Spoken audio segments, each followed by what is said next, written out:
hoje, a prisão de Jesus no Getsemane. Abra as vossas Bíblias, Evangelho de Marcos, capítulo 14. Evangelho de Marcos, capítulo 14, versículo 43 a seguir. Evangelho escreveu Marcos, capítulo 14, versículo 43 a seguir, que diz assim a palavra do Senhor: E logo, falando ele ainda, veio Judas, que era um dos 12, da parte dos principais dos sacerdotes, e dos escribas, e dos anciãos, e com ele uma grande multidão, com espada e porretes. Ora, o que o traíra tinha-lhe dado um sinal, dizendo: aquele que eu beijar, esse é, prendei-o e levai-o com segurança. E logo que chegou, aproximou-se dele e disse: Rabi, Rabi, e beijou-o. E lançaram-lhe as mãos e o prenderam. E um dos que ali estavam presente, puxando da espada, feriu o servo do sumo sacerdote e cortou-lhe uma orelha. E respondendo Jesus disse: saíste com espadas e porretes e prende-me como a um salteador? Todos os dias estava convosco ensinando no templo, e não me prendeste, mas isso é para que as escrituras se cumpriam. Então, deixando-o, todos fugiram. Podeis assentar, meus queridos irmãos? Palavra abençoada que nós estaremos compartilhando com os irmãos nesta noite, quando nós estávamos ouvindo a live essa semana.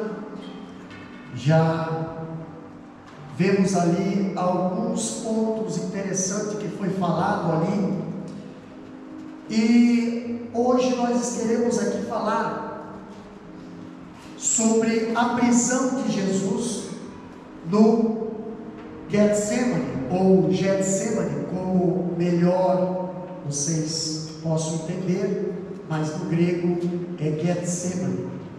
Aqui nós vemos que várias pessoas, meus queridos irmãos, elas fizeram parte ali daquela cena, a cena da prisão de Jesus.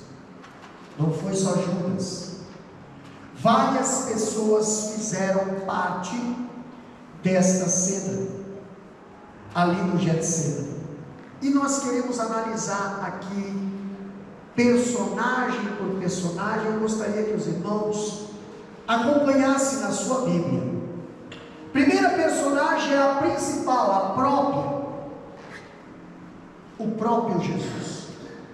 No capítulo 14, versículo 48 e 49, ali nós vemos que tanto os inimigos quanto os discípulos de Jesus, eles tinham ideias distorcidas a seu respeito. Nós víamos que discípulos caminhavam com Jesus, mas não entendiam Jesus. Caminhava com Jesus, mas não compreendia Jesus. Ouvia Jesus falando, mas achava que talvez isso não aconteceria. Estou falando dos discípulos que tinham uma ideia distorcida, né? O próprio Pedro dizia para Jesus: ninguém vai te tocar. Quando Jesus ele dizia: essa noite todos se escandalizarão, alguém dizia: não, ninguém vai, não. As ovelhas vão se dispersar, não, elas vão ficar tudo juntinho, vão ficar tudo um ladinho do outro. E Jesus sabia que eles não estavam compreendendo o que estava acontecendo. Tem aquele ditado que diz, né? A ficha não estava caída. Quantas vezes a gente parece que a ficha não cai, né? Parece que a ficha não cai. E Jesus está dizendo, ei, abra os olhos. Você não está entendendo o que está acontecendo. Outras pessoas que também estavam ali com pensamentos distorcidos eram os próprios inimigos de Jesus, que pensavam que ele fosse um impostor. Os inimigos de Jesus pensavam que Jesus era ali um blasfemo, que arrogava para si o título de Messias. Seus discípulos, aqui a Bíblia diz que eles pensavam que ele era um Messias político, que restauraria a nação de Israel e os colocaria numa posição de privilégio.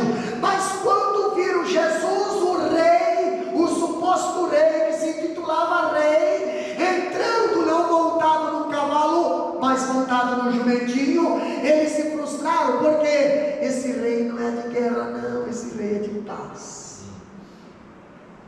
Esse rei não está vindo para judiar dos romanos, não. Esse rei está vindo para, se os romanos quiserem, eles também podem alcançar a salvação. Não.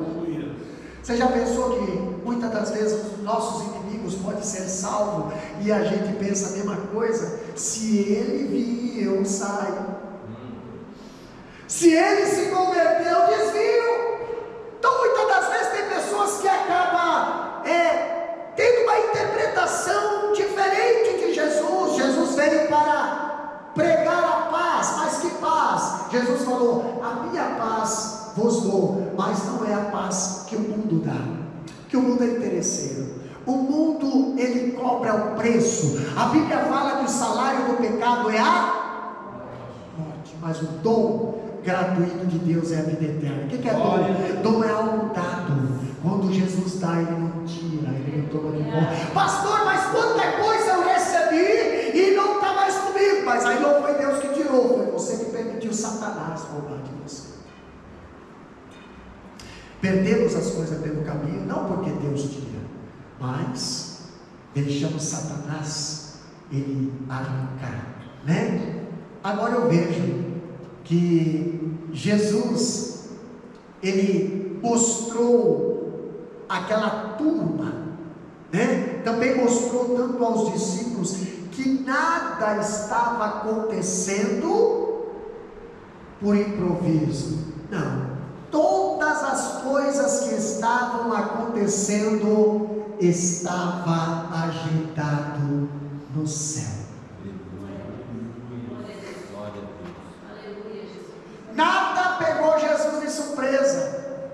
Como foi falado nessa manhã lá em Macai, Jesus sabia por que ele estava nascendo. Jesus sabia para que ele estava vindo nessa terra. E a Bíblia fala que desde o Gênesis até a cruz, Satanás estava tentando impedir que isso se cumprisse. Por quê? Porque Deus falou para Adão, vai nascer uma semente da mulher que vai esmagar a cabeça da serpente. Ela vai morder no calcanhar, mas ele vai ser esmagado. E Satanás não queria que Jesus chegasse a cumprir. Aleluia. Satanás não quer. Aí tenta, né? Tenta de diversas formas. Olha, todos os filhos hebreus têm que ser jogados no rio Nilo. Todos os meninos de 2 anos para baixo, Herodes manda matar. E aí vai perseguindo, vai perseguindo. E agora Jesus é perseguido na sua própria cidade. Jesus é perseguido na sua própria família. Jesus é perseguido agora na sua própria religião ali. Os judeus, sacerdotes, anciões, todos eles perseguindo Jesus, procurando Jesus para procurar o quê? Para o matar. Mas ainda não era a hora. Não era a hora. Mas quando é a hora, não tem também quem faça mudar essa hora. Vocês estão entendendo que aqui nós vemos que todas as etapas da caminhada de Jesus no Getsemane e ao Calvário foram prenunciadas séculos antes de Jesus vir ao mundo. Se você olhar no Salmo 22, se você olhar no Luiz Isaías capítulo 53, nós vemos os profetas ali já anunciando, né? Olha o que diz Isaías capítulo 53, abra a Bíblia aí. Isaías 53, muitas das vezes é lido nos cultos de Santa Ceia. Isaías capítulo 53 diz bem assim, ó: quem deu crédito à nossa pregação? Ei, o povo. Eles ouviam que o Salvador estava vindo, mas entrava aqui e saía aqui. Quantas pessoas ouvem, né? Olha, Jesus vai nascer, o Salvador está vindo, o Salvador está vindo. Meu Deus, até José, que estava lá no Egito, ele falou: eu vou morrer aqui no Egito, mas por favor, o Salvador virá lá em Israel. Leva, eu não vou estar em vida, mas eu não quero que os meus ossos fiquem aqui, eu quero que meus ossos estejam lá na terra da promessa. Você tem essa esperança? Você tem essa esperança? Porque José, ele tinha essa esperança, ele sabia: o Salvador vai vir, eu não sei quando, se eu vou estar vivo ou morto, eu não sei, mas eu creio na promessa, ele vai vir, eu creio. Glória a Deus, aleluia. Ele vai vir, eu creio. Agora eu vejo algo interessante, que os seus inimigos, a rejeição pelo seu próprio povo, o tratamento que recebeu como um criminoso, tudo foi conhecido e profetizado antes. Olha aqui, capítulo 53 de Isaías, versículo 3 diz bem assim: era desprezado e o mais indigno entre os homens, homens de dores, experimentado nos trabalhos, e como um de quem os homens escondiam o rosto, era desprezado e não fizeram dele caso algum. Aqui está falando de quem? De um Salvador que ia nascer, mas não ia ser recebido pelo povo. Pastor, nós estamos pregando hoje a palavra do Salvador, mas nem todos estão querendo dar crédito, nem todos estão valorizando. O que é mais importante, Jesus ou os prazeres desse mundo? As pessoas vão escolher prazeres desse mundo. Jesus, pois é, mas está aqui. 700 anos antes de Jesus nascer, já foi profetizado. Quem daria crédito? Hoje não é diferente, meu irmão. Hoje não é diferente. Se você está aqui na presença do Senhor, na casa do Senhor, é porque você está dando crédito. Glória a Deus. É porque o teu coração ainda está aberto. Mas a Bíblia diz que nos últimos dias o amor de muitos se esfriará. É verdade. Meu Deus, tem pessoas que saíram direto do serviço hoje. Tá só o pó hoje aqui, mas eles estão aqui por quê? Porque dão crédito. Glória, aleluia. A palavra de Deus ainda tem crédito no coração. A carne pode estar fraca, mas o Espírito ainda está confiante no Senhor. O Espírito ainda está na presença do Senhor. O Espírito ainda está forte. A carne pode estar se arrastando, mas o Espírito está em comunhão, está perto, está em intimidade com o Senhor. Jesus aqui revela que o seu reino é espiritual, suas armas não são carnais, e a hora da sua paixão havia chegado. Por isso a Bíblia diz que ele não foi preso. Pastor, Jesus não foi preso? Não. Abra a Bíblia lá, João capítulo 18, versículo 4 até o 6. Abra a Bíblia lá, João capítulo 18. Vamos ver? Jesus, ele não foi preso. Está na Bíblia. Por isso que eu gosto da Bíblia.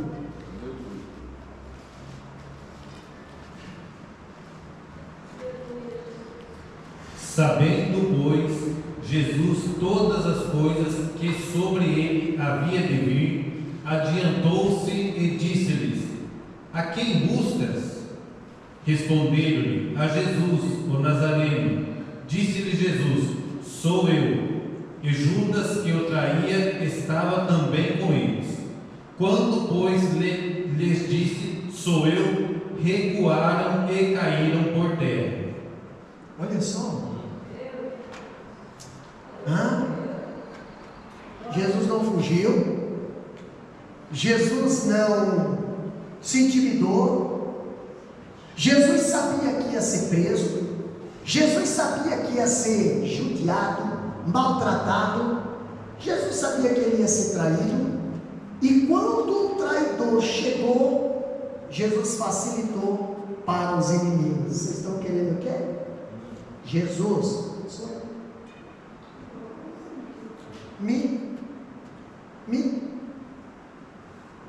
Sou eu.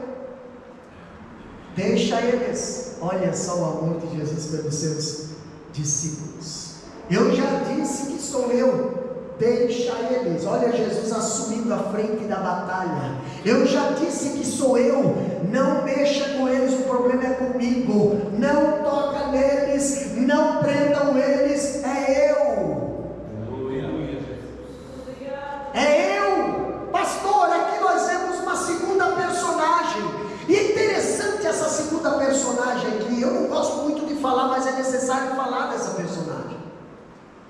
O Judas Iscariotes, o Judas o ingrato. Pastor, capítulo 14, versículo 43 de Marcos, a Bíblia nos ensina aqui que Judas era um dos 12, Judas era um dos íntimos, Judas era um dos escolhidos. A Bíblia fala aqui que ele foi chamado por Cristo. Isso quer dizer, ele tinha um chamado. A Bíblia fala que ele recebeu deferência especial entre os 12, a ponto de ter ali um cargo de confiança. Se ele tinha um destaque entre os outros, ele ouviu os ensinos de Jesus, ele viu seus milagres, ele acompanhava Jesus. Mas eu penso com ele, quantas vezes Judas acompanhava Jesus, mas com qual interesse Judas andava com Jesus?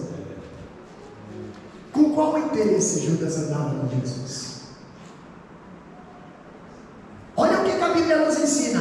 Ele foi amado por Cristo. Ele desfrutou o súbito privilégio de ter comunhão com Cristo. Será que ele tinha comunhão com Cristo? Porque Cristo tinha comunhão com ele. Mas será que ele tinha comunhão com Cristo? O que a Bíblia nos ensina ainda a respeito de Judas? Jesus lavou seus pés e advertiu-o na mesa da comunhão. Pastor, mesa da comunhão. Mesa é lugar de reunião. Mesa é lugar onde todo mundo senta. Todo mundo senta junto e todo mundo come junto. Nós estamos tendo problema com mesa hoje, pastor, porque estamos vivendo numa sociedade da banqueta. Você já viu? Todas as casas hoje tem aquele tapume, né? Aquele tapume, olha a bancadinha, né? Nada contra, mas você já viu que naquela bancadinha não dá para reunir a família. Naquela bancadinha geralmente senta um, senta dois, individual. Aonde senta todos? Mesa. Aonde todos estão? Mesa.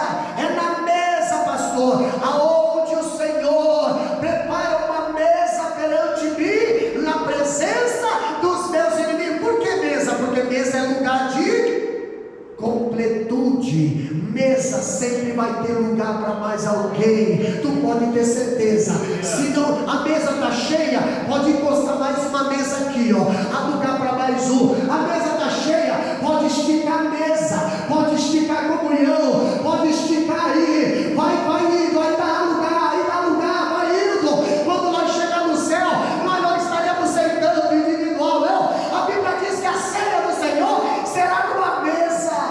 Glória a Deus. E quem vai nos servir? Ele. Você pode ver que quando você senta numa mesa, pode ser sentar o aleijado na mesa, pode sentar o doente na mesa, pode sentar o alto na mesa, pode sentar o baixo na mesa. E você já notou que quando as pessoas sentam na mesa, todas elas ficam na mesma altura? Porque tem perna comprida. Se ele estiver de pé, ele até vai ser diferenciado, mas quando se fala de comunhão, é na mesa. Pastor, e onde é que ficam as nossas dificuldades? Aonde fica a nossa aleijadura? Fica debaixo da mesa. Debaixo da mesa. Fica coberto pela misericórdia do Senhor. E quem é que aparece? Aparece só você. Aparece só você na mesa. Aí não olha assim, nossa, mas que menino bonito, né? Exatamente. Sai da mesa para ver se não vai aparecer a tua aleijadura. Se lembra de Mefibosete? Mefibosete, Davi falou bem assim: todos os dias tu vai comer comigo na mesa. Pastor, enquanto Mefibosete estava na mesa, assentado com o rei, quem diz que esse rapaz era coxo e aleijado? Não sai da mesa não. Fica na mesa. O mestre está na mesa. Na mesa nunca vai faltar nada. Aleluia. Na mesa os inimigos não chegam. Olha o que o salmista fala no Salmo 23: prepara uma mesa perante mim, na presença dos meus inimigos. Então quer dizer, você senta na mesa, você se satisfaz na mesa, sacia na mesa, tem fartura na mesa. Os inimigos te vêem, mas não podem te tocar. Por quê? Tu está na mesa do Santo dos Santos, na presença do Todo-Poderoso. Glória a Deus.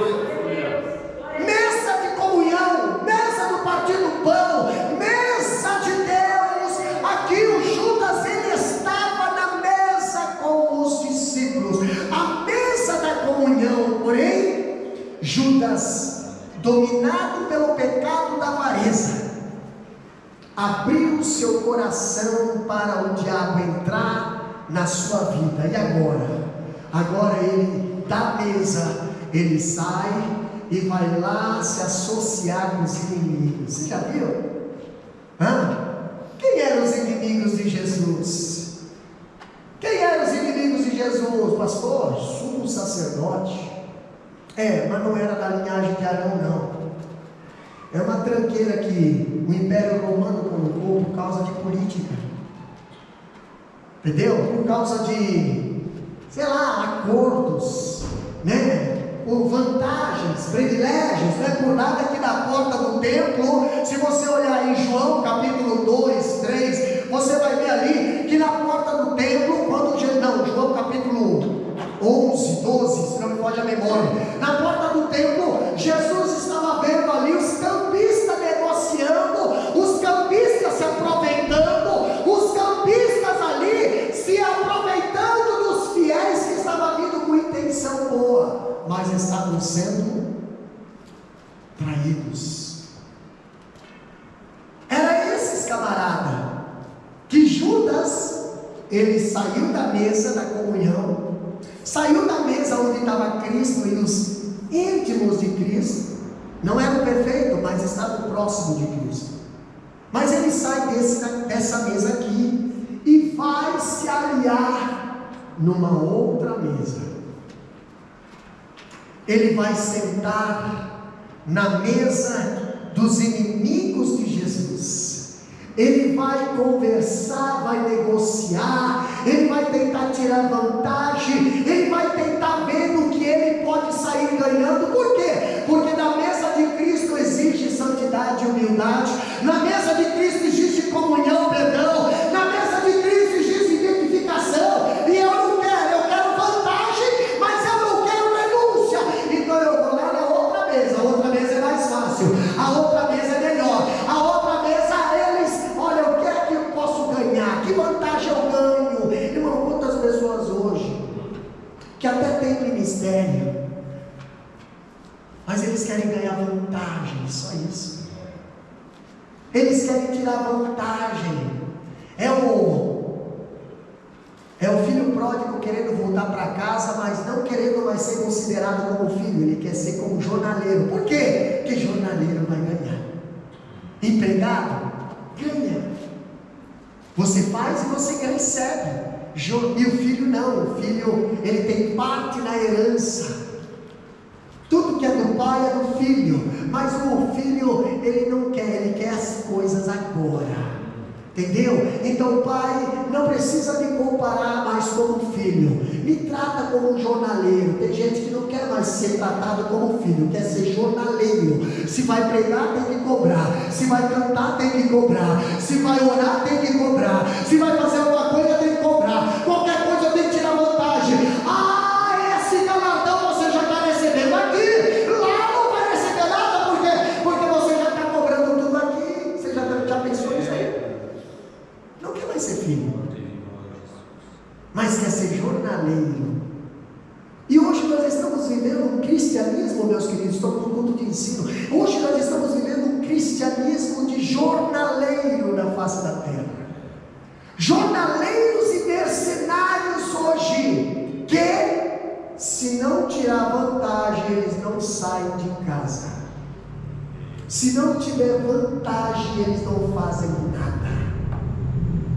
Se eles vêm para a Austrália fazer missão aqui, eles morrem. Por quê? Porque aqui o povo faz como filho, se entrega como filho, trabalha como filho. Por que, pastor? Mas não ganha nada, mas não recebe nada. Tu que pensa, deixa chegar o trono, deixa chegar o juízo, deixa chegar o tribunal de Cristo. O pai vai dizer: vem, meu filho, vamos ver as obras que tu tem feito lá embaixo. Olha só, meu filho, o quanto tu fez, o quanto tu se dedicou, o quanto tu renunciou de ti por causa de mim. Oh, meu filho, é obras de ouro, é obras de pedra preciosa, é obras de prata.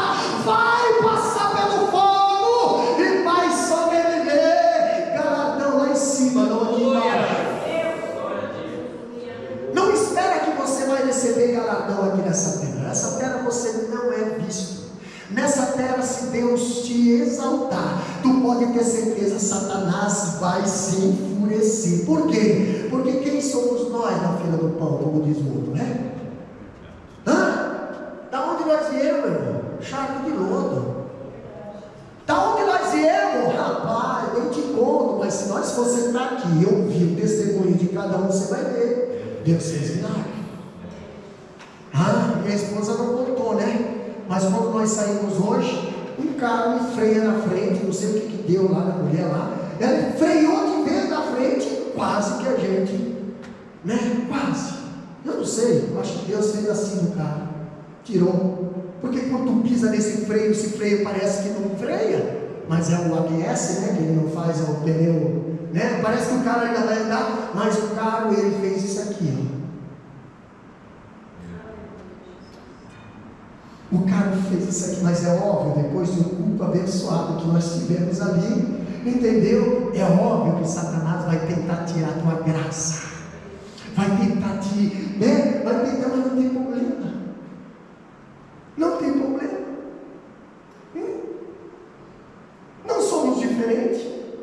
Jesus apanhou, Jesus foi cuspido, Jesus foi traído pelo seu próprio companheiro. Vamos falar dele aqui, ó. O traidor, Judas, ele além de ser um homem ingrato, ele foi traidor. Versículo 44 de João, de Marcos, capítulo 14. Olha o que diz a Bíblia ali. Versículo 44. Olha só. Ora, o que traía tinha-lhes dado um sinal, dizendo: aquele que eu beijar, este é, prendei-o, levai-o com segurança. Irmão, a traição é uma atitude mais repugnante na face da terra, em todas as áreas, no casamento, no ministério, no trabalho, amizade.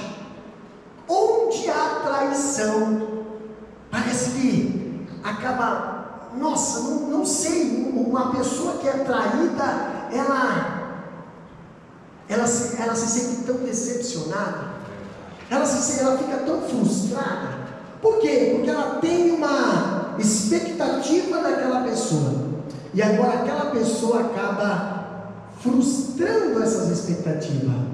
Jesus tinha uma expectativa em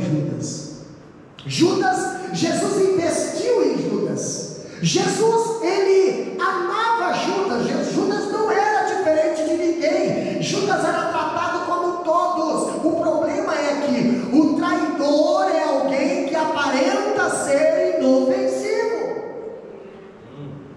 Tu olha para o traidor ele não vem, não. O traidor parece que ele é inofensivo, ele aparece como se fosse o querido. Essa pessoa, ela é uma pessoa de Deus, essa pessoa é uma pessoa tão meiga, tão sociável, nossa, que querido, cuidado. O problema do traidor é que se você pisar no dedo, ele vai rosnar, ele não vai fazer mé, porque ele é lobo. Entendeu? O problema do lobo é que ele não cheira a ovelha, ele fede, ele catinga. Entendeu?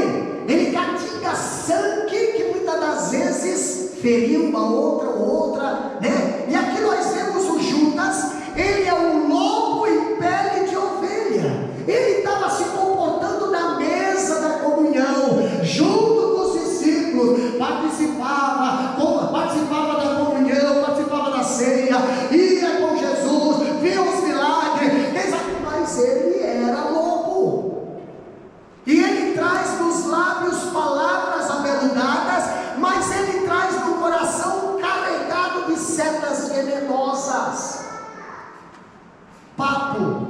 E olha que tem gente que é bom de papo. Tem gente que tem um papo, rapaz, né? Pois é, por ser bom de papo que o Sansão caiu no colo da Dalila, né? Foi bom de papo. Mesmo Sansão sendo aconselhado pelos seus pais, não desce para lá, mas parece que aquela voz, né? Ãozinho, né? Meu Goliazinho, né? Se conhecesse lá na época do gigante Golias, sei lá. Quem vê cara não vê coração. E aqui nós vemos que a primeira menção de uma pessoa, aqui, ele foi marcado como aquele que entregaria Jesus. Capítulo 3 de Marcos, versículo 19. Você acha que Jesus não conhece o traidor? Olha o que diz capítulo 3 de Marcos, versículo 19. Vamos ver? Será que Jesus já não sabia? Será que Jesus já não conhecia o coração do traidor? Quando Judas se aproximava, quando Judas vinha, será que Jesus já não conhecia o que Judas tinha no coração? Se lembra que no último culto de ensino aqui nós falamos da mulher que quebrou um vaso de alabastro, e quem é que estava ali? Que desperdício, é um salário de humano, por que não pega isso e reparte para os pobres? Quem era? Judas. Mas Jesus conhecia o coração de Judas. Olha o que diz o capítulo 3, versículo 19. E Judas Iscariotes, o que o traiu. Judas Iscariotes, o que o traiu.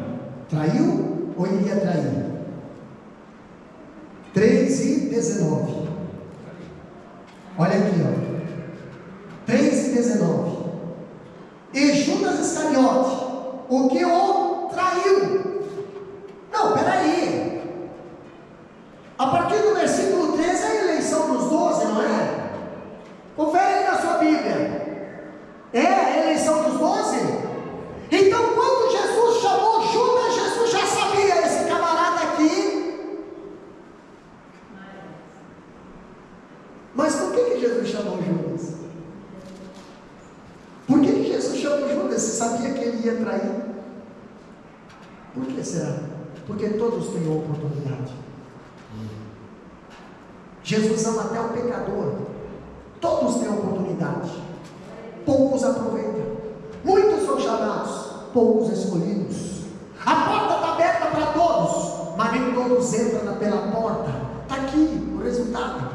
Jesus já conhecia o coração de Judas, já desde quando escolheu Judas. Jesus já conhecia: tu vai me dar trabalho, rapaz. Eita, e não é fácil caminhar com alguém que o coração é de Judas. Agora imagina Jesus caminhando, o Judas dando palpite, o Judas dando conselho, o Judas, né, tentando falar ali: olha, o que essa mulher está fazendo, Jesus? Ei, Jesus ali, porque Jesus tem misericórdia, Jesus é longânimo, Jesus ama, Jesus não quer matar, Jesus não quer que nenhuma alma se perca.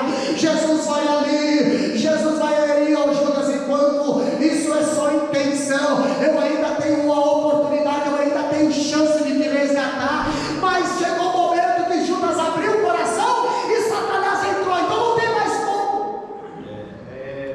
Não tem mais como. Nós lemos aqui em Isaías 53, quem deu crédito? Judas foi um que foi alcançado pela palavra, mas ele não deu crédito. Vocês estão me entendendo? Olha o que nós temos aqui ainda na palavra de Deus. Judas o traidor.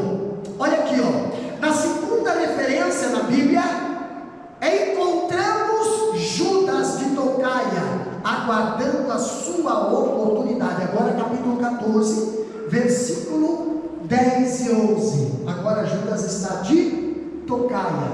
O que é tocaia? Quem já caçou aqui, né? Está lá esperando a hora de dar o monte. Olha a serpentezinha. Vamos ler? Capítulo 14, versículo 10 e 11. O que diz lá? E Judas Iscariotes, um dos 12, foi ter com os principais dos sacerdotes para lhe entregar. E eles, ouvindo, alegraram-se e se prometeram dar-lhe dinheiro, e buscava como o entregaria em ocasião oportuna. Irmão, sempre vai ter alguém se alegrando quando um traíra decide prejudicar o seu mestre. Olha Judas aqui, capítulo 14, versículo 10, né? 14 e 10. Olha o que a Bíblia diz aqui, ó. 14 e 10. De Marcos. Cadê meu 14 aqui? Está aqui. E Judas, um dos 12, olha a identificação, não era qualquer pessoa, ele era um escolhido, ele era um íntimo, tá? O que mais que diz? Foi ter com os principais dos sacerdotes. Para quê, pastor? Olha, eu quero me reunir aí, ó. Para quê? Fazer uma oração, consagração, estudar a Bíblia, né? O que mais? Para nós ir lá fazer uma visita na casa do irmão. Para nós ir lá atender o outro. Não, Senhor, foi fazer o quê? Conversar. Para quê, pastor? Para entregar Jesus. Vocês estão entendendo? Judas, ele sai da mesa da intimidade, da mesa da comunhão, da mesa da família, e vai lá na mesa dos inimigos. O que é que tu vai fazer lá, criatura? Negociar Jesus, entregar Jesus. E a Bíblia diz aqui, ó, olha só, versículo 11, olha Satanás aqui debochando de Judas, olha Satanás rindo de Judas. Quem sabe aqui, né, Satanás está ali, mas rapaz, tu é ingrato, hein? O que tu está fazendo aqui? Quantas vezes o crente está fora do seu lugar e Satanás está lá dizendo: aqui é lugar de crente? Isso é atitude de crente? Isso é comportamento de crente? E olha só o que os sacerdotes falaram para Judas aqui, ó. E eles, ouvindo-o, alegraram-se e prometeram dar-lhe dinheiro. Irmão, como é mais fácil quando a traição vem de dentro e não vem de fora? Como é mais fácil quando o inimigo que quer te prejudicar ele consegue eliminar um que está dentro para ajudar a revelar os segredos, para ajudar, né? Porque quem está lá fora não consegue eliminar dentro, a não ser que tenha alguém de dentro ajudando o que está lá fora. Quem que era o Judas? O Judas era alguém de dentro que estava indo para entregar para lá fora.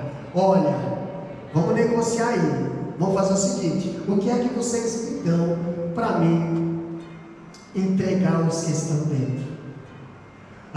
Para mim trazer de dentro para vocês. O que Jesus falou aqui? Jesus falou isso. Olha, Jesus está falando assim, viu? Jesus está falando. Jesus está assim, tá?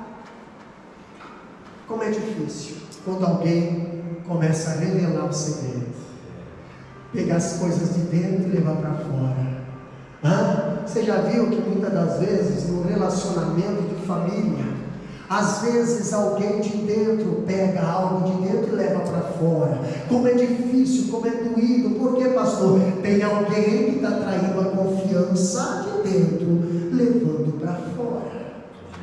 Tem compartilhando muitas das vezes coisas que são de dentro com o inimigo lá de fora. Pastor, o que é que essa pessoa lá de fora vai fazer? Não vai ajudar nada, mas simplesmente ajudar a destruir a tua casa. E o Judas estava pegando de dentro e levando lá para os inimigos. Mas quem eram os inimigos? A Bíblia diz: os sacerdotes. Não eram qualquer pessoa, eram pessoas religiosas. Pastor, mas todo religioso, nem todos, irmão. Tem gente que é carniça, tem gente que é Judas, tem gente que não está para salvação, ele está para destruição. Não quer te ajudar, não quer compartilhar contigo para que você cresça, ele quer que você se destrua. Se ele souber alguma coisa de você, ele vai compartilhar com todo mundo. Para quê? Para te ajudar? Não, para te destruir. É Judas. Judas estava fazendo o quê? Judas conhecia Jesus? Conhecia Jesus. Judas andava, conhecia o caráter, mas Judas ele não queria Jesus. Judas queria algo a mais. Então quando você tem uma intenção a mais fora da mesa, você negocia qualquer coisa para tirar vantagem. Mas espera um pouco. Olha o que aqui a Bíblia diz. Agora nós vemos o Judas o traidor, né? Vamos ver o Judas o traído. Pastor, mas um traidor é traído? Vamos ver o que aconteceu com Judas. Eu gosto de estudar a Bíblia porque a Bíblia é bem clara. Versículo 44, a parte B. Olha, lê para nós ali. Judas não. Marcos 14, versículo 44. Pode ler o 44 inteiro, pastor Fábio. Ora, o que traía tinha-lhes dado um sinal, dizendo: aquele que eu beijar, esse é. Prendei-o e levai-o com segurança. Interessante que aqui Judas, ele disse aos líderes religiosos, ele disse à turma que ali acompanhava os líderes religiosos, que não era pouca gente, era aproximadamente 600 soldados. O inimigo, o traidor, tem medo também de você. Por quê? Porque ele sabe que com quem está na mesa, na comunhão, está armado até os dentes, está preparado, não cai fácil. Tem alguém que o sustenta. E quando Judas vai lá conversar com os principais dos sacerdotes: pastor, vocês querem prender esse homem? Se preparem, porque os bichos não são fáceis, não. Porrete, corrente, pau, mais espada, o que vocês tiver aí no arsenal, leva tudo. Por quê? Judas sabia com quem ele estava mexendo. O inimigo, meu irmão, sabe com quem ele está mexendo. Irmão, se Jesus quisesse, está na Bíblia, ele pediria ao Pai. Estava à disposição quantas legiões de anjos? Quantas legiões de anjos estavam à disposição ali para proteger Jesus, se ele quisesse? 12. Uma legião é 6.000. 12. Quanto que dá 12? 72. 72.000 anjos. Você tem noção, irmão? Um anjo destruiu todo o exército de Senaqueribe lá na Síria. Agora imagina 72.000 à disposição. Pai, por favor, me socorre. Mas Jesus não fez isso. Jesus não fez isso. E teve um discípulo ali que achou que iria defender Jesus, né? O que Jesus não fez, o Pedro tentou fazer. Tem gente querendo dar uma de anjo, né? Tem gente com uma autoridade, rapaz, guarda essa tua espada, que não é tudo isso não. Tem gente com uma santidade que, pelo amor de Deus, presta atenção que não é tudo isso aí não. Mas presta atenção aqui, a Bíblia diz, o Judas fala, aquele a quem eu beijar, é esse, prendei-o e levai-o em segurança, cuidado, fortalece a escolta aí, fortalece. Já tentaram matar ele muitas vezes e não conseguiram, já tentaram, Herodes mandou matar todas as crianças de 2 anos para baixo, não conseguiu pegar ele. Olha só, lá no Egito, o faraó mandou para matar todas as crianças, menino hebreu jogado no Rio Nilo, não conseguiu impedir. Até hoje ainda está o Satanás tentando impedir que esse Cristo nasça no coração das pessoas, mas não dá. Quanto mais bate, mais a igreja cresce. Quanto mais bate, mais a igreja amadurece. Não tem, as portas do inferno não prevalecerão contra a igreja do Senhor. Não tem. Pastor, ele pensou que Jesus reagiria à prisão de seus ali, né? A prisão, ou seus discípulos lutariam por ele. Mas ele não tinha compreendido que Jesus veio para morrer. Não, nós vamos pegar ele e vamos prender ele. Mas ele nada compreendia no plano de Deus. Nada. Agora nós vemos um Judas dissimulado. Por que dissimulado? Porque a senha era aquele que eu beijar. A senha era foi combinado com os principais dos sacerdotes lá no templo. Olha, o sinal vai ser esse. O que? Um beijo. Que tipo de beijo é esse, pastor? Era costume naquela época saudar um rabi com um beijo. Era cultura, né? É costume das mulheres hoje saudar, né? Um beijo. Tem países que até os homens, e não vejo nada de errado, você dá um beijo no rosto de alguém ou na testa, exatamente, mas aqui a senha era algo puro que estava sendo envenenado, e só aqueles que sabiam a senha perceberiam. Que puro era esse, pastor? Era um sinal de afeto e respeito para um superior amado. Então, peraí, todo mundo respeita, todo mundo bate continência, todo mundo tem um ato ali de reverência, exatamente, vamos usar isso. Só que só você vai saber que não é do coração que está vindo esse sinal, entendeu? Só você está sabendo, tá? Ó, tá todo mundo beijando, tá todo mundo cumprimentando, tá todo mundo abraçando, tá todo mundo dando a mão, mas você sabe que não é essa a intenção, você sabe, né? Você sabe, né? Isso aí, vamos ficar aqui, ó, combinadinho aqui, tá? Os religiosos no templo combinaram com Judas. Combinaram o que, pastor? Capítulo 14, versículo 44.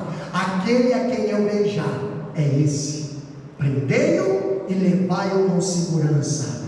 Mas interessante, aqui um detalhe aqui que vocês vão prestar bem atenção. Quando Judas chega para beijar Jesus,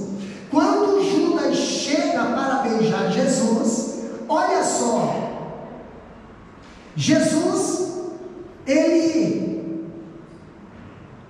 fala algo interessante, não está no livro de Marcos, mas está lá em Lucas. Abre lá, Lucas 22, versículo 48. Um detalhe interessante que Jesus fala aqui para Judas. Abre a Bíblia lá, Lucas capítulo 22, versículo 48. Olha o que a Bíblia diz ali. Judas chega, vê Jesus, beija Jesus, e o que Jesus fala? Lucas capítulo 22, versículo 48, pastor Fábio. E Jesus lhe disse: Judas, com um beijo trai o filho do homem? Meu Deus. Judas, com um beijo trai o filho do homem. Judas, tem outra passagem que diz: amigo, aqui vieste. Qual é a intenção que tu veio? Judas apareceu numa oração não para orar. Judas trouxe gente para a oração, não para se converter. Você está prestando atenção nisso? Judas não foi evangelizar, mas foi negociar. E quando ele traz as pessoas, ele traz com a intenção de ferir e matar. Mas Jesus, ele tratou Judas diferente, irmão. Presta atenção aí. Quando Judas vem, Jesus cumprimenta, amigo. Judas traiu Jesus, mas Jesus não traiu Judas. Judas abandonou Jesus, mas Jesus não abandonou. Nossa, ali seria uma oportunidade de Judas pegar e eu não quero mais isso aqui, Jesus, eu não quero mais não. Judas beija Jesus, todo mundo sabia o sinal, os discípulos não, mas os soldados, todos eles sabiam, o centurião sabia. Judas beija, e esse beijo é um beijo prolongado, um beijo diferente, um beijo ali que vai mostrar, vai ali, todo mundo vai entender. Depois que Judas beijou Jesus olha para Judas, Lucas 22, 48. Jesus olha para Judas e diz: Judas, com um beijo, tu trai o Filho de Deus. Judas, por quê? Com aquele beijo ele estava selando a entrega. Não foi o dinheiro que selou a entrega, porque o dinheiro ele poderia devolver. Foi o beijo da traição. Você tem noção disso? Teve coragem de beijar Jesus, e Jesus mesmo assim chamou ele: Judas, amigo. Mateus 26 e 50. Vamos ler? Mateus 26 e 50, isso aí. Olha lá, 26 e 50 de Mateus. Olha o que a Bíblia diz aqui. Meu Deus do céu.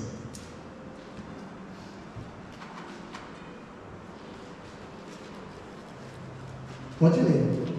Jesus, porém, lhe disse: Amigo, a que vieste?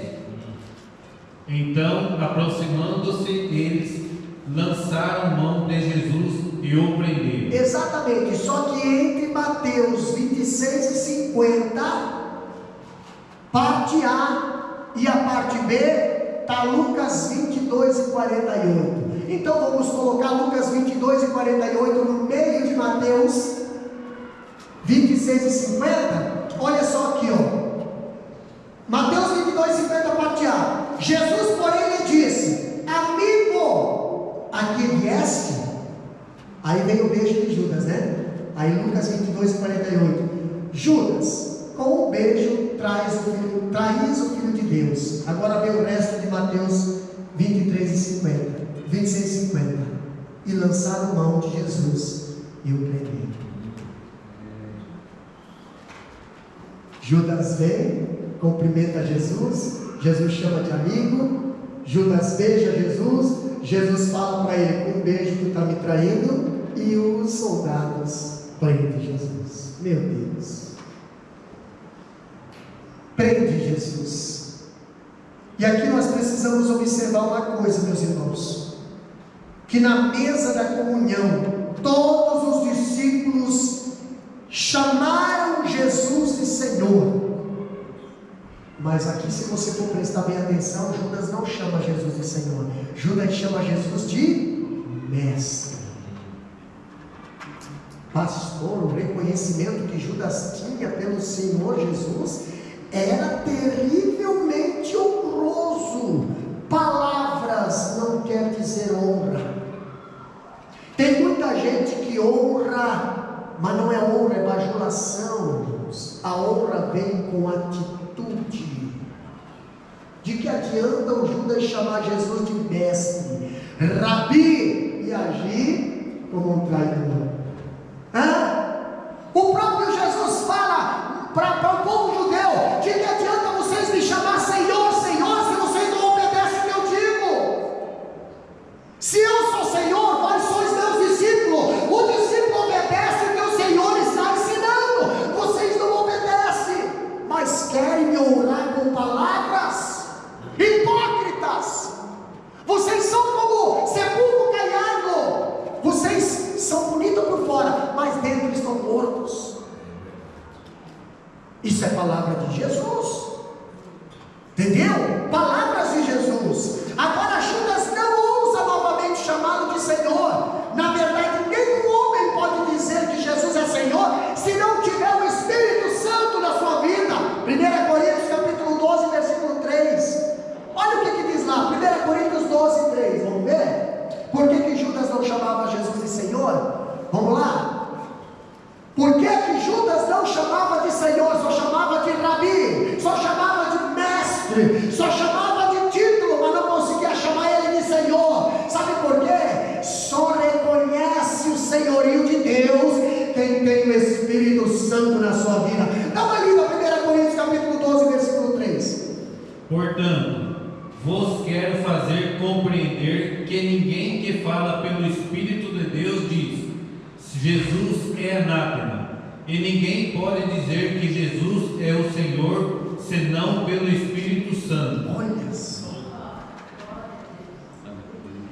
mestre, rapaz, chama de Senhor, mestre, mestre, chama de Senhor, por que não? Satanás não deixa. Se eu chamar ele de Senhor, eu caio endemoniado. Porque não dá para servir a dois senhores. Ou eu sirvo Satanás, ou eu sirvo a Cristo. Se eu chamar ele de Senhor, eu traio o inimigo. Então eu não posso trair o inimigo, então eu vou trair o Senhor. Vocês estão prestando atenção? Porque muitos têm dificuldade de servir ao Senhor nos dias de hoje, porque eles têm um Senhor que eles não conseguem abandonar. Eles abriram o coração e tem alguém reinando lá dentro que não deixa adorar o nome do Senhor. Estão escravizados, estão presos, mas o Jesus, ele ainda liberta. Jesus ainda transforma corações hoje. Jesus ainda arranca o homem que está escravizado e coloca entre os príncipes. Sim, é só querer abrir o coração. Aqui nós vemos a turma agora. Que turma é essa, pastor? A multidão que veio prender Jesus. No versículo 43, a turma capitaneada por Judas, destacada para prender a Jesus, era composta dos principais sacerdotes, escribas, anciões e bem como os guardas do templo. Pastor, Judas não estava sendo preparado para ser um obreiro? Exatamente, Jesus estava preparando. Se lembra que Jesus chamou os discípulos para quê? Para ser pescadores de homens. Vinde após mim, vos farei pescadores de homens. Vocês vão ganhar almas. Judas, quem sabe, pensou: olha só, eu vou ser um grande líder. Aí quem sabe chega para Jesus: Jesus, aonde tu vai, eu estou indo, tá? Jesus, eu conheço teu coração, meu filho, é só tu chegar numa posição, tu já para. Não, onde tu vai, eu estou indo. Jesus fala para Judas, Jesus fala para aquele discípulo: olha, as raposas têm que ouvir, os passarinhos têm seu vinho, mas o filho do homem não tem onde repousar a cabeça. Não, você não vai aguentar. Mas o desejo porque eu vejo a multidão te seguindo. Imagina eu na frente dessa multidão. Eu vejo a multidão te seguindo. Imagina eu sendo destaque. Jesus cortou as asinhas dele na mesa da comunhão. Ele foi liderar uma congregação de traidores. Aqui Jesus não deixa ele fazer da maneira que ele quer. Aqui Jesus, ele tem regra. Então, se eu não consigo fazer as coisas da forma que eu quero, eu vou fazer onde me deixam fazer. E agora você vê Judas chegando com a congregação dele, e não era pouco. Só de soldados tinha 600. Pastor, tinha sumo sacerdote, pense. Tinha escriba, que mais? Que mais que tinha ali? Tinha anciões, tinha guardas, irmão, tinha. Quem sabe tinha até que nem nos dias de hoje, né? Guarda-costa, né? Com ordem para matar, entendeu? Não, você já viu o homem de Deus com guarda-costa com ordem para matar? Já pensou, mano? As ovelhas não conseguiam chegar perto do seu pastor porque tem guarda-costas ali impedindo, do revólver ali. Não, irmão, vai caçar uma enxada, vai capinar, porque tu não é pastor, tu é empresário. Empresário pode andar, porque empresário tem o que tirar, mas o servo de Deus não tem o que tirar, não deveria. Mas quando começa a ser pisado é porque algo está errado, entendeu? A obra não enriquece ninguém, meus irmãos. A obra não enriquece ninguém, muito pelo contrário. A obra desgasta você, desgasta a tua saúde, desgasta até aquilo que tu tem. Por quê? Porque tudo que tu tem, você compartilha com as coisas de Deus. Tudo que é teu, Deus pode usar. Não é verdade isso? É verdade. E como a gente é útil todos os dias, não que nem alguns idólatras que só aparecem na igreja uma vez por ano, lá na missa, lá no, né? Não, nós somos todos os dias, nós servimos a Deus todos os dias. Alguém vai perguntar para ele: pastor, cuidado com o sapato aí. Por quê? Porque arranha a ponta. Igual o crente tem o sapato com o bico arranhado.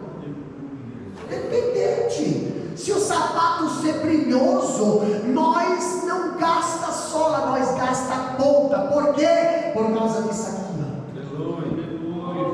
Glória. Pode ver. O biquinho do sapato está gastinho? Todo mundo sabe. Por quê? Porque você ora. Glória. Ora. Tem a marquinha lá no banco, né? Tem a marquinha lá no teu sofá, tem a marquinha lá na cadeira, tem os pontinhos, tem os pontinhos. Por quê? Porque você chora. Glória. Você derrama lágrimas.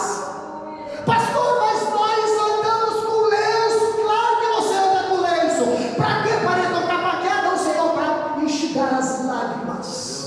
Lágrimas muitas das vezes por alguém. Lágrimas muitas das vezes por interceder por alguém. Lágrimas muitas das vezes por a traição de um Judas. Mas você carrega isso e Deus computa no céu.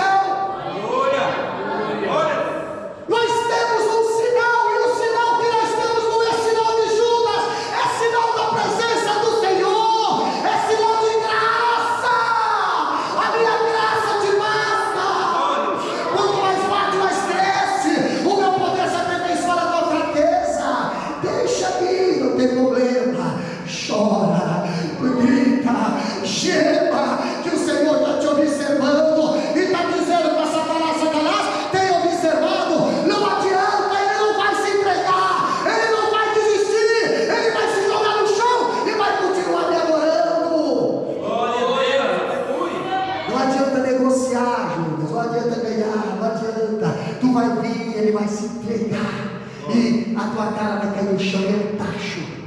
Tu pensa que vai abafar, mas tu vai chegar e ele vai dizer assim: sou eu. Não mexe com eles, é eu que vocês querem. Agora imagina a cara de tacho do Judas, né? O Judas foi lá, conversou com o sumo sacerdote: vocês têm que se preparar, vocês têm que se armar. O camarada lá não é fácil, aquele povinho lá é difícil, aquele povinho é encrenqueiro, aquele povinho é algo bicho. Ah, lá vai Judas lá e dá tudo ao contrário. Você sabia que era para ter 4 cruzes no Calvário? Está na Bíblia. Não, não. Esse povo estuda a Bíblia, sei que não. Mas você sabia que era para ser 4 cruzes no Calvário? Eu já vou explicar para você. Vamos falar dessa pessoa? Aqui ó, Pedro. Em inglês, Peter. Olha que chique. Pedro agora está ali com Jesus, né? E Jesus agora vai se entregar e Pedro não aceita isso. Ah, pastor, o Pedro dorminhoco na hora da oração, na hora que é para orar ele dorme. E agora o Pedro valente na hora da prova. Sabe por quê que o Pedro não conseguia resistir à hora da prova? Porque na hora que era para ele estar orando, ele estava dormindo. Aí quando vem a prova, rapaz, já saca da espada, né? Interessante que até ali nós vemos que Pedro não orou, não vigiou, e agora está travando uma batalha errada com as armas erradas. Vai querer defender Jesus? É nós que temos que ser defendidos por Jesus, não nós querer defender Jesus. Mas Pedro estava confuso. Pedro achou que Jesus ia ser defendido por ele. Olha só que interessante. Aqui nós vemos que Pedro fez uma coisa tola, atacando Malco. Quem é Malco? João capítulo 18, versículo 10. Quem é Malco? Malco era filho do sumo sacerdote. Então, teoricamente, o sucessor da liderança do templo. O sucessor estava ali, era o que iria assumir o sumo sacerdócio daqui a um tempo. E o Pedro faz o quê? Saca a espada e ó. João 18:10, rapidão. O que diz lá? Então Simão Pedro, que tinha a espada, desembaiou-se e feriu o servo do sumo sacerdote, cortando-lhe a orelha direita. E o nome do servo era Malco. A Bíblia dá o nome do camarada. Interessante que esse camarada, pela cultura judaica, pelas leis sacerdotais, um sacerdote não podia ter defeito. Não podia ter defeito, não podia ter nenhum problema no corpo, nada. E agora, pastor, por que aquele sacerdote, por que o Malco não poderia exercer o sacerdócio? Por quê? Porque o Pedrão meteu a espada na orelha. Guarda a espada. Mas deixa Jesus resolver o teu problema. Mas eu não aguento, então vai orar. Entendeu? Vai orar. Porque para orar tu não quer, né? Aí depois quando está ali com um monte de problema, aí quer resolver na espada. Aí acaba cortando, era para cortar o pescoço, mas não sei o que o Malco conseguiu, foi a orelha. Mas mesmo assim agora o Malco não vai poder exercer o seu ofício. Exatamente. Mas Jesus estava ali, presta atenção. Jesus estava ali, né? Estava. Se Jesus não tivesse ali naquela hora, teria mais uma cruz no Calvário. Vocês estão entendendo? Quem? Cruz de quem? Cruz de quem? Será que muitas das vezes a gente não está levantando cruz precipitadamente?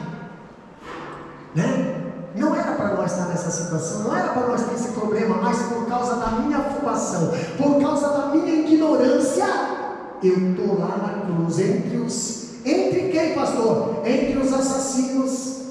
Eu estou lá na corte, entre os camaradas. Eu estou lá por quê, pastor? Porque você não vigiou.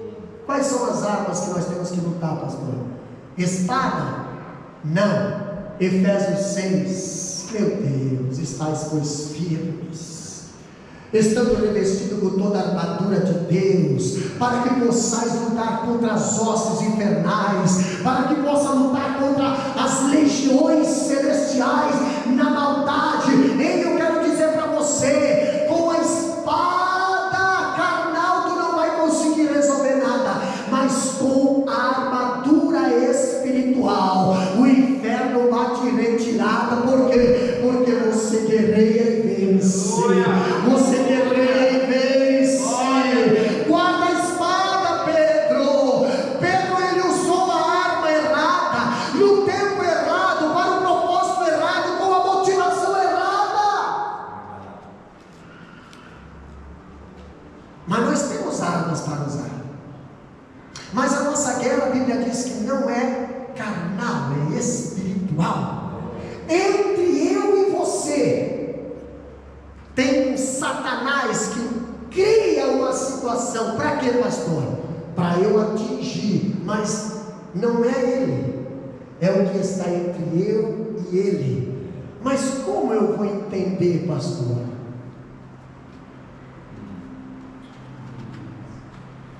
Visão espiritual. Se você começar a pedir, Deus me dá discernimento, tu vai enxergar quem realmente é o nosso inimigo. Ah, pastor, tu pode ter certeza, não é o meu irmão que é o inimigo, mas é o nosso inimigo que quer fazer eu ser inimigo do meu irmão. Você está notando? Você está entendendo? Mas isso só acontece com quem está na mesa. Comunhão, não quem está fora da mesa. Quem está na mesa está ouvindo a voz de Cristo. Quem está na mesa está em comunhão com Cristo. Se tem problema, você está na mesa, pode deixar que Cristo vai resolver. Pastor, mas eu estou enfrentando um problema lá no trabalho, eu estou enfrentando um problema lá naquela situação. Coloca nas mãos de Cristo. Ei, gasta a ponta do teu sapato, isso é uma figura de linguagem. Dobra o teu joelho, leva esse problema para a mesa, coloca diante da mesa, entrega para quem está na liderança da mesa e diga: Senhor, está aqui o meu problema. Jesus, é impossível para mim, mas nada é impossível para ti, Senhor. Eu estou esperando tu completar o milagre na minha vida. Está aqui, Jesus, aquilo que eu não consigo fazer, tu consegue. Glória a Deus. Coloca na mesa, entrega para Jesus. Não faça que nem Judas. Judas, ele estava servindo a Jesus com motivação errada. Judas, ele estava servindo a Jesus com método, com intenção errada. Mas Judas teve a oportunidade de fazer a coisa certa, mas ele foi buscar lá fora aquilo que ele tinha dentro, em abundância, com verdadeiro. Meu Deus do céu, Judas deixou Jesus. Quando Jesus estava partindo o pão na última ceia, depois de Jesus ter lavado os pés de todos os discípulos, até o de Judas, Jesus agora ele fala: um de vós há de me trair essa noite. E pastor, a Bíblia diz que todos os discípulos ficaram constrangidos. Imagina, todos os discípulos que eram leais a Jesus, que eram obedientes a Jesus, agora ouve de Jesus: um de vós há de me trair, irmão. Isso gerou uma desconfiança, isso gerou uma insegurança.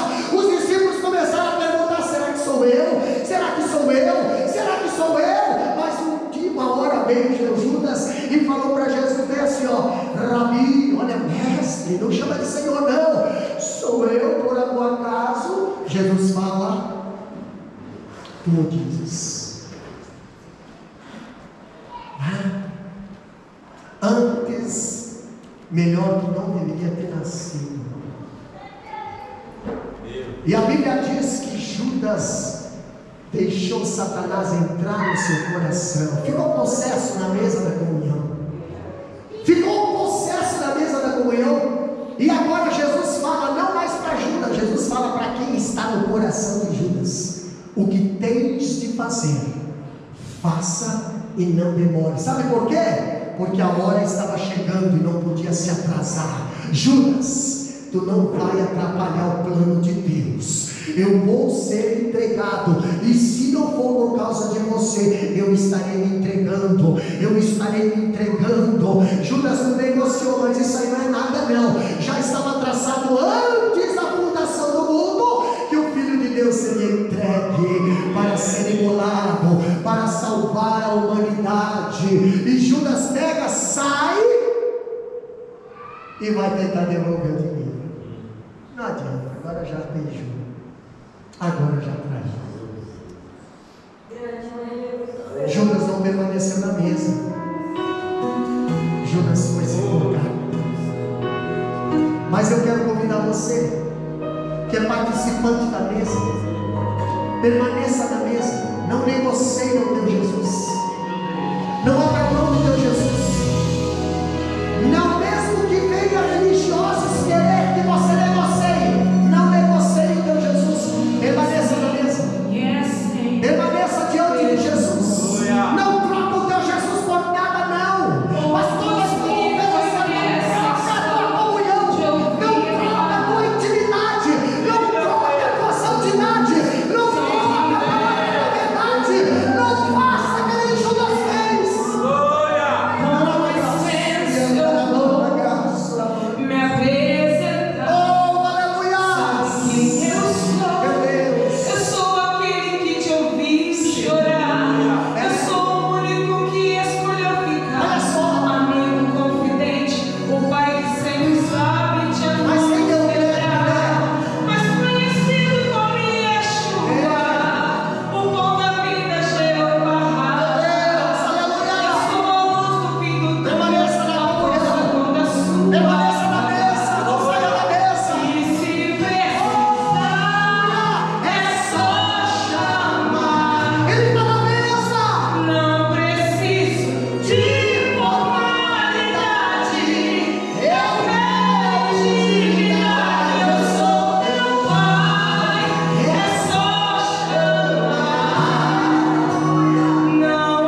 levado para os céus.